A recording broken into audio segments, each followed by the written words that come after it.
Now the first thing I like to do when I mount a horse is I want to ask for her head around. Remember, you learned this in the 5 fundamentals. It's the same thing. Ask for that nose. Good. Remember, the safe and loving place we go when we're in trouble. Good girl. Very nice. And I want to do the other side. She's doing a good job standing. Stand. Good girl. Good girl. All right. So now I'm going to ask her to just kind of move away from that mounting block. I'm going to be riding with a direct rein for now because she's just learning how to turn. When she went home, all she had was a walk, a little bit of a stop, a little bit of her turn signals. That was about it.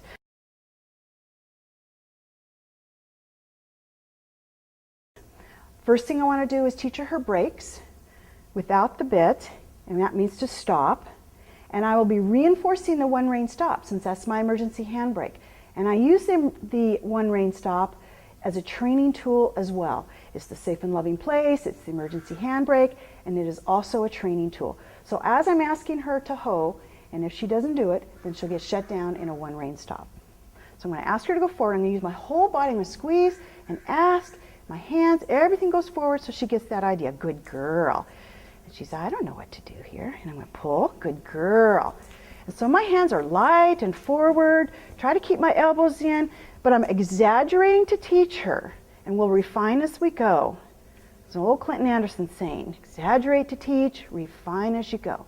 And I'm going to ask her. Now, whenever I'm making a turn, I make sure I'm focused on something in particular. For me, it was a pillar. I'm going to look over my shoulder, I'm going to turn her, and I've got my eyes on a pillar. That way my body's focused on which direction I want to go. So she'll tune into that. And keep going. See how she's kind of on the outside. She kind of walks along the outside. Good girl. And I want to turn her, and then I'm going to do a One Rein Stop. Make sure she understands that. Good girl. And a One Rein Stop. So I pull to my hip. I ask for that bottom. Good girl. She disengaged nicely, but you notice how imbalanced she is. It's been quite a while.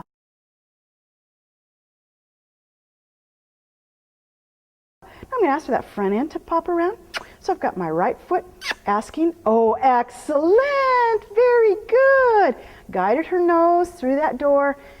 I opened the door with that left hand and guided her through. So that was my first One Rein Stop to the left, checking to make sure she's got it. And when I'm asking to turn, see, I'm pulling to my hip and I'm using my body. A lot of my body is helping her direct the direction by turning my head, moving my legs, there, helping her full body. Because when you're riding iron free, you're riding more with your body. You're not relying so much on your halter bridle. There you go. But she has to learn that. So in the meantime, I'm just guiding her nose, but I'm using my body to communicate to her, and she'll pick that up over time. Good girl. And of course, she's just learning, so she's not good at straight lines. That's not important right now. What's important is that she learns to listen when I'm asking to turn and when I ask for a One Rein Stop. And we're going to ask for one right over here. Good girl.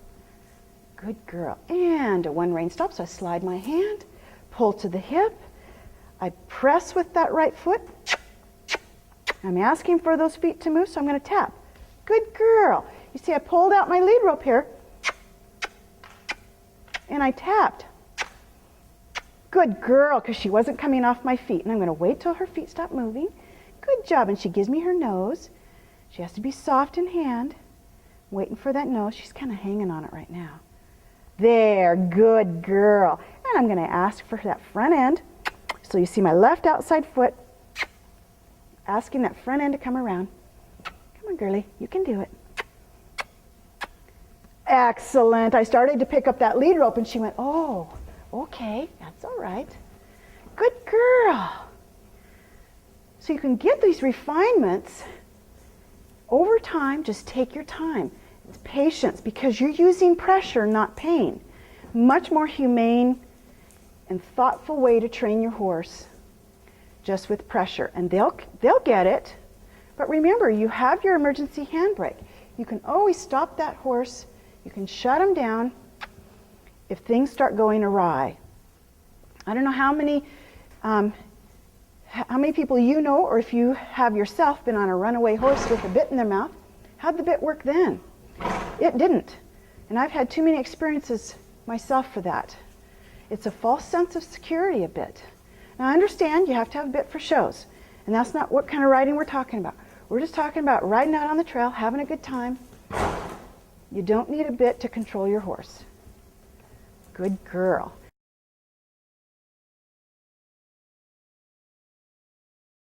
Now I'm going to go around to the edge and I'm going to ask her to hoe. And the way I like to ask a horse to hoe is I sit on my pockets, like Julie Goodnight teaches. You sit on your pockets, and I'm going to lift gently on the reins. And if I have to, I'll squeeze, which means I'll squeeze my fingers together and pull back a little bit if I need to give her a little reinforcement. And hoe. 2, 3. Good. And so what I did is I squeezed, and as soon as I got it, I released my fingers. Good girl. Now, if she had kept walking out, what I call drifting or stepping out, I would have simply just shut her down in a one rein stop. Good girl. You can see how important this is to get this good on the ground. Now she's just walking out. I don't like that, so I'm going to shut her down. You can see how important it is to get this flexing good on the ground because it's going to translate under saddle. Tilly is flexing her head because she's been taught to do that on the ground. It's the same thing in the saddle. And that's going to make her a much safer horse for me, riding iron free with just using pressure. She's going to understand that. Good girl. And this is quite great that how well she's doing. She hasn't been ridden in over 4 months, and she's doing good. She remembers things. So we're going to refine a little bit. We're going to turn. Good. And when I turn, I really just squeeze my fingers together. She's a little stuck. There you go. I squeeze my fingers and I pull to my hips. You want to make sure you're not pulling way out. You know, unless you're trying to do a turn on the haunch, then you would pull out like this and get that horse to move through the door.